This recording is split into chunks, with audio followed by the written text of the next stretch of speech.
Wilfrid Gordon McDonald Partridge.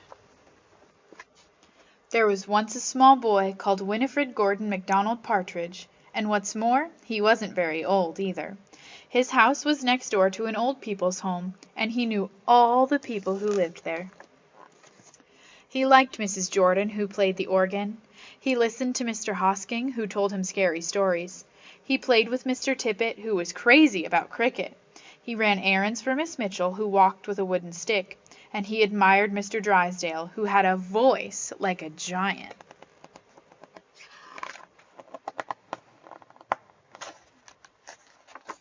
But his favorite person of all was Miss Nancy Allison Delacourt, Cooper, because she had 4 names just as he did. He called her Miss Nancy and told her all his secrets. One day Wilfrid Gordon heard his mother and father talking about Miss Nancy. "Poor old thing," said his mother. "Why is she a poor old thing?" asked Wilfrid Gordon. "Because she's lost her memory," said her father. "Isn't it surprising?" said his mother. "After all, she is 96. "What's a memory?" asked Wilfrid Gordon. He was always asking questions. "It's something you remember," said his father. But Wilfrid Gordon wanted to know more, so he called on Mrs. Jordan, who played the organ. "What's a memory?" he asked. "Something warm, my child, something warm." He called on Mr. Hosking, who told him scary stories. "What's a memory?" he asked. "Something from long ago, me lad, something from long ago." He called on Mr. Tippet, who was crazy about cricket. "What's a memory?" he asked. "Something that makes you cry, my boy, something that makes you cry." He called on Miss Mitchell, who walked with a wooden stick. "What's a memory?" he asked. "Something that makes you laugh, my darling, something that makes you laugh."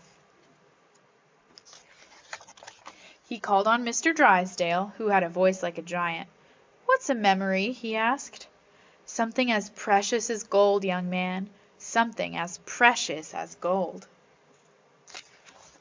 So Wilfrid Gordon went home again to look for memories for Miss Nancy, because she had lost her own. He looked for the shoe box of shells he had found long ago last summer and put them gently into a basket. He found the puppet on strings, which always made everyone laugh, and he put that in the basket too. He remembered with sadness the medal which his grandfather had given him and placed it gently next to the shells. Next he found his football, which was as precious as gold. And last of all, on his way to Miss Nancy's, he went into the hen house and took a fresh, warm egg from under a hen.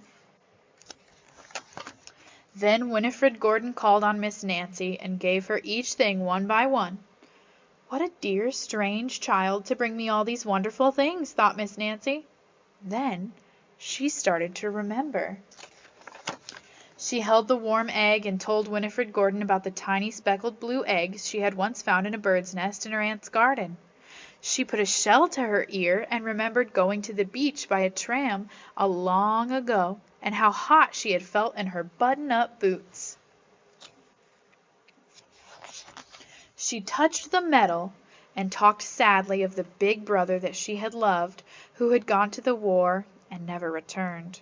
She smiled at the puppet on strings, and remembered the one she had shown to her sister, and how she had laughed with her mouth full of porridge. She bounced the football to Wilfrid Gordon, and remembered the day that she had met him and all the secrets they had told. And the two of them then smiled and smiled, because Miss Nancy's memory, they had been found again by a small boy who wasn't very old either.